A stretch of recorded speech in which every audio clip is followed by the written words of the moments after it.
Imyaka 29 irarangiye umukuru w'igihugu Melchior Ndadaye nabo bari bafashanije kurongora Burundi bagandaguwe mu ntara ya Bujumbura. Ibirori byo kwibuka iyo ncungu ya demokarasi bikaba byatangujwe n'inkuka y'imisa yabereye kuri Sikirisare ya Buhomba, zone Maramvya, komine Mutimbuzi. Wahereje iyo nkuka ya misa Patiri Ernest Nzisabira akaba yamenyesheje ko Melchior Ndadaye yashaka Burundi bushasha, Burundi buzira karenganyo, aho abarundi bishira bakizana.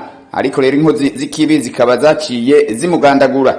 Patiri Nzisabira agasaba abarundi kuvavanura n'agatima tare, basaba Imana umutima w'ubwenge n'ubwitonzi. Inyuma y'inkuka y'imisa ibirori byabandanirije kugushira ingore z'amashugwe ku cibutso ca Melchior Ndadaye ku mugwa mukuru wa komine Mutimbuzi. Mijambo gikaze urongoye iyo komine ya Mutimbuzi Simeo Butoyi yashimye kubona ivyo birori ku rwego rw'intara byabereye muri komine arongoye. Ikomine mwagendeye ya Mutimbuzi iratekanye, iri mu mahoro. Abanyamutimbuzi bose mu butandukanye bwabo babanye amahoro, aho nta kidasanzwe. Ivyo rero tubikesha Imana yacu.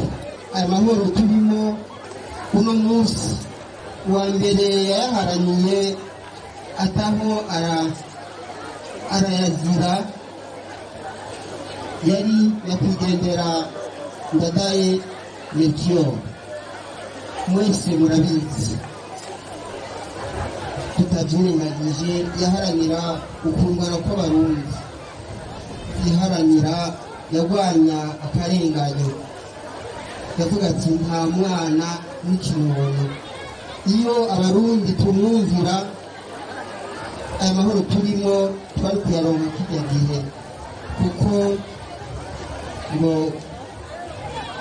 inkoko nota ico ibitse. Ibyo yaharaniye yagomba ko dusabikanya byose, intwaro nziza kuri bose, umutekano kuri bose. Rero twabishyize ko atakiriho, ariko ivyo yazize ivyo ubu turimo mu mahoro yarongera, twaratinze turayashikira. Nayo buramatari w'intara ya Bujumbura Desire Nsengiyumva akaba nawe nyene yibukije yuko Melchior Ndadaye yashaka Burundi bushasha burangwa n'amahoro n'umutekano kuri bose, kubahiriza agateka kazina muntu, kwishira n'ukwizana, gushira ibikorwa imbere n'ibindi. Buramatari w'intara ya Bujumbura akaba yasavye abo mu ntara ya Bujumbura hamwe n'abarundi muri rusangi kugendera iragi President Ndadaye yadusigaranye. Hari kwigerekerezo nyene mu mwaka w'igihumbi kimwe n'amajana icenda na mirongo icenda na gatatu, aho uwo nyakwigendera yagandagurwa bunyamaswa n'akagwi k'abarundi. Abarundi ngo bishire, batashaka ko abarundi bishira ngo bizane mu kwitorera indongozi. Ndadaye Melchior yari umukuru w'igihugu wa mbere w'Uburundi ashitse ku butegetsi biciye mu matora y'abenegihugu. Akaba yavuka Nyabihanga mu ntara ya Muramvya. Amatora akaba yabaye muri Ruheshi igihumbi kimwe n'amajana icenda na mirongo icenda na gatatu, yitabwe n'imigambwe myinshi, ni nawe yatahukanye intsinzi. Ariko inyuma y'amezi 3 gusa baca baramugandagura. Yari cyubahiro umukuru w'igihugu cyacu Burundi General Major Evariste Ndayishimiye niwe adutera kamo, amaze gushinga leta mvyeyi, leta ngozi, avuga ati udakora no kujya ntakajye.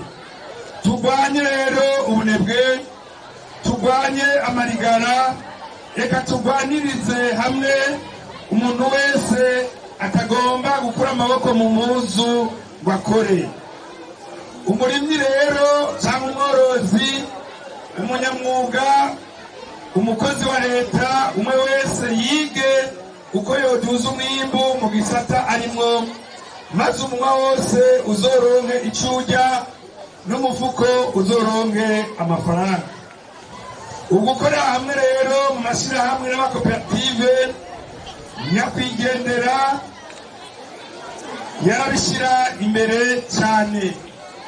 Rero tugasaba abanyabujumbura kujya hamwe tukaja mu makoperative. Mwamenya yuko ivyo birori vyari vyitabwe n'indongozi zitari nkezo muri ntara ya Bujumbura, uhereye kuri Buramatari, abarongoye amakomine yose y'intara ya Bujumbura, umukuru w'inama yo gwaruka mu ntara ya Bujumbura, umunyamabanga w'umugambwe CNDD FDD mu ntara ya Bujumbura n'icegera ciwe hamwe n'abandi. Radio Television RTBB ni vyiza vy'Uburundi.